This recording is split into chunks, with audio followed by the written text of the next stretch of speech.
J'ai poussé au milieu de ces vignes, c'est-à-dire que je suis une variété endémique.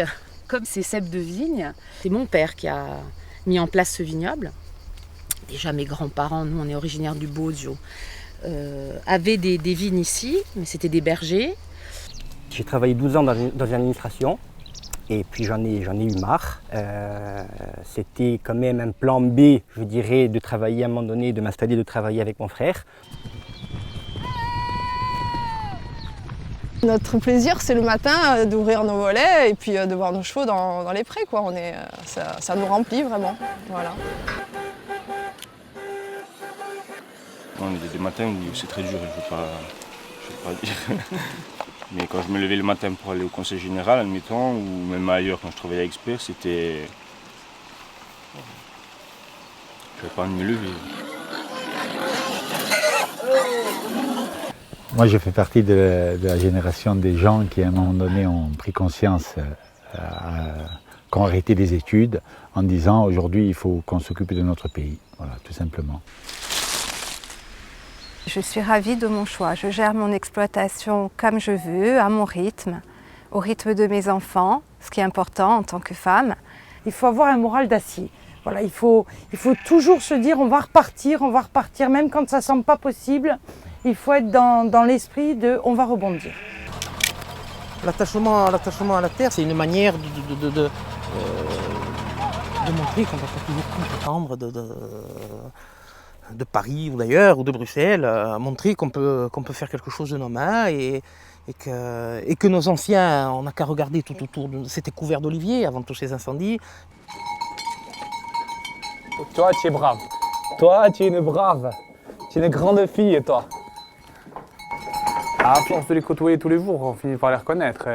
On les manipule tous les jours. Rien que l'hiver, on est à la traite 2 fois par jour avec elles. Donc forcément, on ne va pas dire qu'il y a des liens qui se créent avec l'animal, mais bon, on finit toujours par leur donner un nom. Moi, avec les brebis, je les connais par cœur, la plupart. Mais tous les jours, il y a quelque chose à me dire. Hein. Là, on est dans la safranière en fait.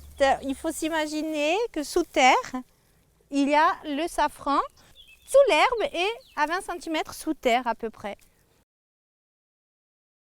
Tous les plants sont bio, ils sont certifiés, les graines sont bio, le terreau est utilisable en agriculture biologique. Donc voilà, c'est une exploitation qu'on a voulu surtout par éthique, hein. Voilà, plus que pour capter un marché.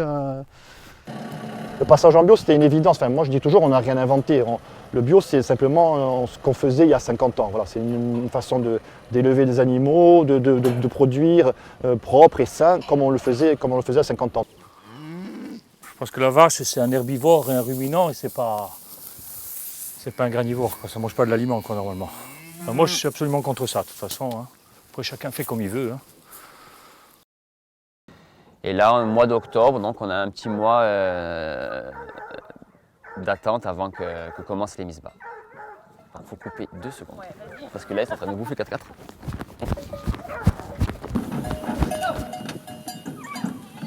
Il faut savoir que moi je fais la montre traditionnelle, ils font la montre traditionnelle.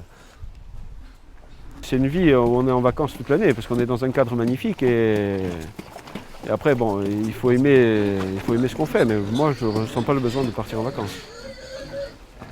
Tu es obligé de transmettre quelque chose, transmettre d'un savoir-faire,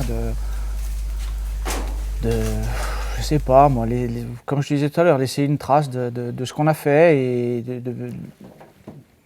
une suite de notre travail. Sinon, tu peux pas te lancer là-dedans, c'est pas possible. Bon, maintenant, tu n'as pas besoin de rentrer. Si tu restes de là, tu vas aller voir les nids, au fond. Hein. Oui, non, de là, je le crois. Tu me dis. Allez. Nous, la terre, c'est l'essentiel de notre métier, en fait. Donc, si demain, on perdait la terre,